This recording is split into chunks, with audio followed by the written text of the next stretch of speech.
c'est Daria. Je dois te partager quelque chose de très important et qui brûle dans mon cœur. Jésus est le vrai Dieu. N'aie pas peur de dire la vérité. Ne te laisse pas séduire par le monde de ne plus dire les choses concrètement. Il n'y a pas de demi-mesure dans la vérité.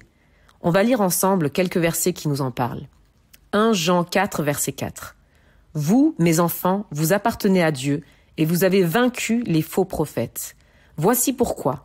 L'Esprit de Dieu qui est en vous est plus puissant que l'ennemi du Christ qui est dans le monde. » Lisons aussi les 3 versets juste avant pour mieux comprendre. 1 Jean 4, versets 1 à 3. « Amis très chers, ne croyez pas tous ceux qui disent « Nous avons l'Esprit Saint », mais examinez-les avec attention pour savoir si ces gens ont vraiment l'Esprit de Dieu. En effet, beaucoup de faux prophètes sont venus dans le monde. Voici comment vous reconnaissez l'Esprit de Dieu. Tous ceux qui affirment Jésus-Christ est vraiment devenu un être humain. Ceux-là appartiennent à Dieu. Mais ceux qui ne veulent pas affirmer cela n'appartiennent pas à Dieu. Ils appartiennent à l'ennemi du Christ. Tu as déjà peut-être entendu ces mots. N'avons-nous pas tous le même Dieu? Je ne suis pas d'accord avec cette croyance. Je crois que dans un temps comme le nôtre, où le monde essaie de nous séduire à croire cela, nous devons plus que jamais nous lever et marquer la différence. N'ayons pas peur de dire la vérité. N'ayons pas peur de dire les choses. N'ayons pas peur de mettre Jésus-Christ au centre de tout. Jésus est la parole devenue chair. Ce n'est pas un mythe. Ce n'est pas une légende. Ce n'est pas une jolie histoire pour enfants. Dieu s'est fait homme. Jésus, en venant dans ce monde, dans une condition humaine et en étant complètement Dieu, est venu nous réconcilier avec le Père. Jésus est le centre de notre foi.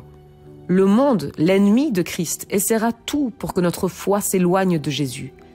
Il a de la puissance seulement en Jésus-Christ.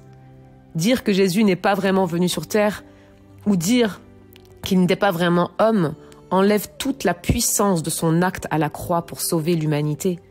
Ne faisons pas partie de ceux qui nient l'existence de Jésus. Au contraire, soyons des disciples de Jésus en partageant à tous ceux qui nous entourent ce qu'il a fait ici sur terre pour chacun de nous. Partageons la puissance de l'Évangile rempli de l'Esprit Saint. J'aimerais te dire aujourd'hui que depuis le jour où tu as invité Jésus dans ton cœur comme Seigneur et Sauveur, tu lui appartiens.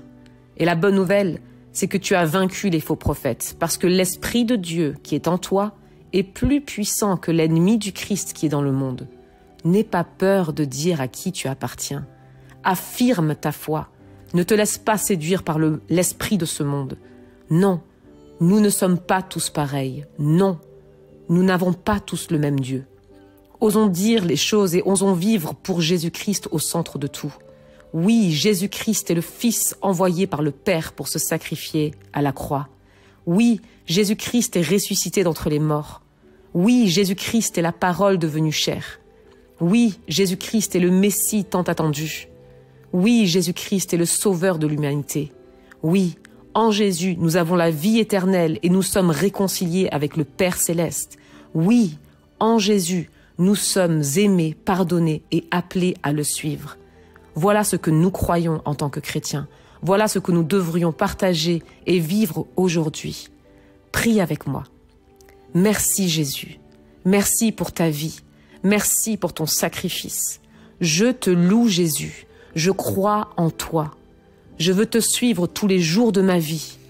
Que ton Esprit Saint m'aide à te suivre et à partager la bonne nouvelle chaque nouveau jour. Jésus, je t'aime. Amen. Sois béni.